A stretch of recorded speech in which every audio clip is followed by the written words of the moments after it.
Forte de ses ressources naturelles, la Guinée, comme le Botswana, devrait connaître une croissance économique robuste cette année, malgré la crise sanitaire liée à la pandémie de Covid-19. L'annonce a été faite par l'institution financière internationale Banque mondiale dans son nouveau rapport dénommé Africa's Pulse d'avril 2021.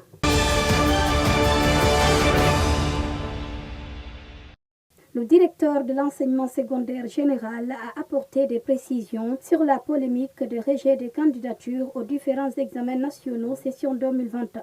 Selon Abdoulaye Yarouga Diallo, il y a eu de la mauvaise interprétation dans cette affaire. Ce haut cadre du MENA fait remarquer qu'on ne peut pas parler de rejet de candidature alors que la liste définitive de tous les candidats n'est pas établie.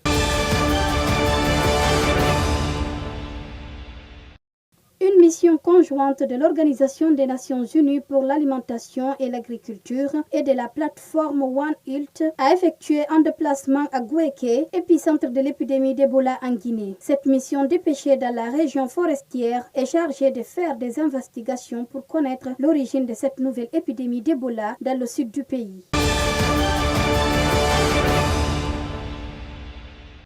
Amadou Diaby ne briguera pas un nouveau mandat. L'actuel premier vice-président dit qu'il ne sera pas candidat au congrès électif de la Fédération guinéenne du football qui se tiendra le 14 mai prochain. Après avoir consulté ma famille, j'ai décidé de ne pas briguer un autre mandat à la tête de la FEGIFOOT. Je marque une pause, a-t-il annoncé.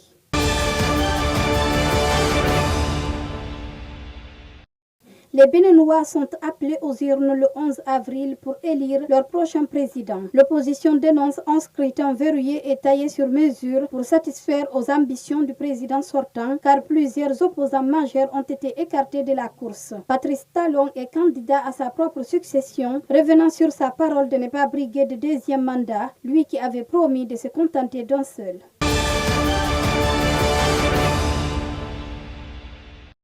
L'Éthiopie, l'Égypte et le Soudan ont repris dimanche 4 avril à Kinshasa leurs négociations autour du méga-barrage éthiopien sur le Nil bleu. Ce projet de centrale hydroélectrique est présenté comme vital par Addis Abeba et perçu comme une menace par le Caire et Khartoum.